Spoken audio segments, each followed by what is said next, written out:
जैसे आपने कई लोगों को देखा होगा, किसी का कोई लोग कैंसर पेशेंट्स होते हैं तो उनके आईब्रोज बिल्कुल खत्म हो जाते हैं, आईब्रोज पे बाल ही नहीं रहते हैं।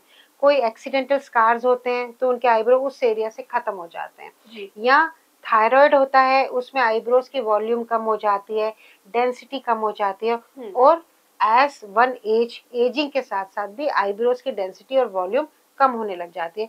तो कई लोगों का ये कंसर्न रहता है कि उनको अपने आईब्रोज का मेकओवर करवाना है ताकि आईब्रोज थिक लगे, वॉल्यूमिनस लगे और डेंसिटी एनहांस हो जाए और डार्क कलर के हो। तो उसके लिए प्रोसीजर होता है माइक्रोब्लेडिंग विद ओम्ब्रे। माइक्रोब्लेडिंग क्या होता है? और ये पीएमयू के अंडर आता है। ये पीएमयू के अंडर आता है। Microblading is illusion of creating hair like strokes on your eyebrows. मान लीजिए किसी के थिन आईब्रोज हैं तो हम उसको डिफाइन करके डिजायर्ड शेप में हम हेयर लाइक स्ट्रोक्स देके उसको फुल कर देते हैं, तो एक वॉल्यूम दिखता है, एक डेंसिटी दिखती है। कई लोग उसको ओम्ब्रे के साथ कंबाइन करवाते हैं। Ombre is giving shadowing to the eyebrows, like जैसे फीमेल्स जो हैं आईब्रो पेंसिल या आई शेडो लगाते हैं, ombre is like a shadowing, but that last for से अबाउट 1 से 2 साल तक। उसके बाद आपको रीफिलिंग करवानी है। तो ये दो चीजें पीएमयू के अंदर आती हैं। जो हमारे ओरिजिनल हेयर्स हैं वो नहीं होते हैं, ये एक इल्यूजन होता है। ये इल्यूजन होता है with the help of pigments.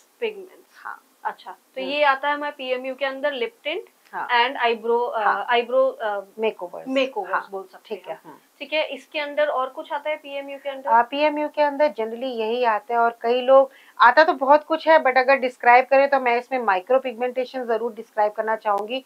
Micro pigmentation क्या होता है? कई फीमेल्स की या कई जेंट्स की एज द एज, जैसे मैंने बोला कि मैं एंटी एजिंग प्रोसीजर्स पे फोकस रहती हूँ, तो उनका हेयर लाइन जो है रिसीड करने लग जाती है, माथा चौड़ा होने लग जाता है, तो उसमें माइक्रो पिगमेंटेशन होती है। तो हम यहाँ पे माइक्रो पिगमेंटेशन कर देते हैं, that is give a illusion की जो उनका फोरहेड बड़ा हो गया है वो वापस नेचुरल जितना उनका पहला था वैसे आ जाए।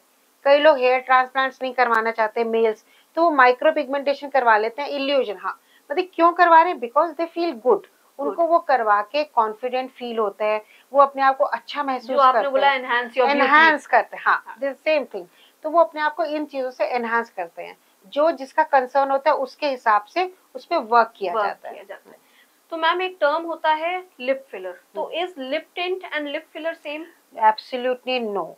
लिप टिंट तो हम टिंट करते हैं, ठीक है, लिप फिलर हम इंजेक्ट करते हैं। ओके, ठीक है, लिप फिलर के अंदर जो मेन कंपोनेंट होता है दैट इज हाइलोरोनिक एसिड, हम उसको आपके लिप्स में इंजेक्ट करते हैं to give a good volume. आपने नोटिस किया होगा जैसे जैसे एज बढ़ती है अपर लिप जो होता है वो छोटा होने लग जाता है, ये वाला डिस्टेंस जो है ये थोड़ा बड़ा हो जाता है और ऊपर वाला होंठ थोड़ा छोटा हो जाता है।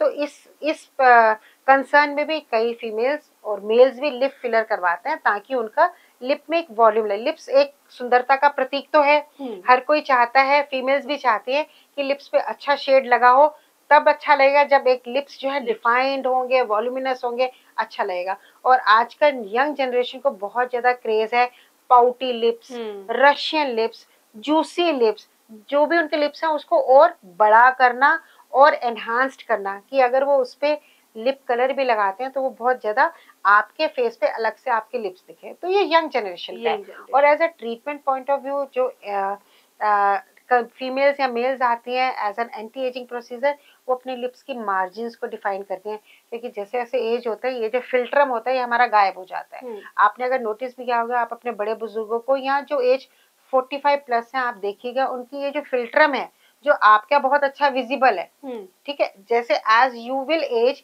This philtrum will go. तो लिप फिलर में वी क्रिएट दिस फिल्ट्रम, ठीक है, and we make the margins of your lips, क्योंकि लिप्स के अंदर से हाइलोरिक खत्म हो जाता है तो हम हाइलोरिक की उसको एनहांस करते हैं, इंजेक्ट करते हैं और लिप्स को एक अच्छी शेप और गुड लुकिंग बनाते हैं। तो मैम एक टर्म होता है लिप फिलर, तो is lip tint and lip filler same? Absolutely no. Lip tint तो हम टिंट करते हैं, ठीक है, लिप फिलर हम इंजेक्ट करते हैं। ओके, ठीक है, लिप फिलर के अंदर जो मेन कंपोनेंट होता है दैट इज हाइलोरोनिक एसिड, हम उसको आपके लिप्स में इंजेक्ट करते हैं to give a good volume. आपने नोटिस किया होगा जैसे जैसे एज बढ़ती है अपर लिप जो होता है वो छोटा होने लग जाता है, ये वाला डिस्टेंस जो है ये थोड़ा बड़ा हो जाता है और ऊपर वाला होंठ थोड़ा छोटा हो जाता है।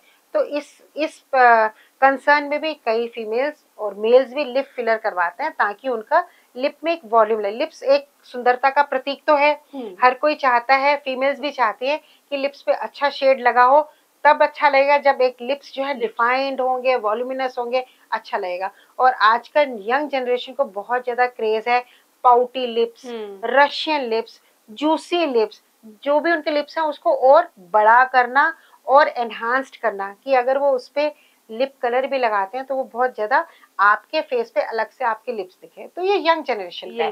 और as a treatment point of view जो फीमेल्स या मेल्स आती हैं as an anti aging procedure, वो अपने लिप्स की मार्जिन्स को डिफाइन करते हैं, क्योंकि जैसे जैसे एज होता है ये जो फिल्ट्रम होता है ये हमारा गायब हो जाता है। आपने अगर नोटिस भी किया होगा, आप अपने बड़े बुजुर्गों को या जो एज 45 प्लस है आप देखिएगा, उनकी ये जो फिल्ट्रम है जो आपका बहुत अच्छा विजिबल है, ठीक है, जैसे as you will age this philtrum will go. तो लिप फिलर में वी क्रिएट दिस फिल्ट्रम, ठीक है, and we make the margins of your lips, क्योंकि लिप्स के अंदर से हाइलोरिक खत्म हो जाते हैं, तो हम हाइलोरिक की उसको एनहांस करते हैं, इंजेक्ट करते हैं और लिप्स को एक अच्छी शेप और गुड लुकिंग बनाते हैं।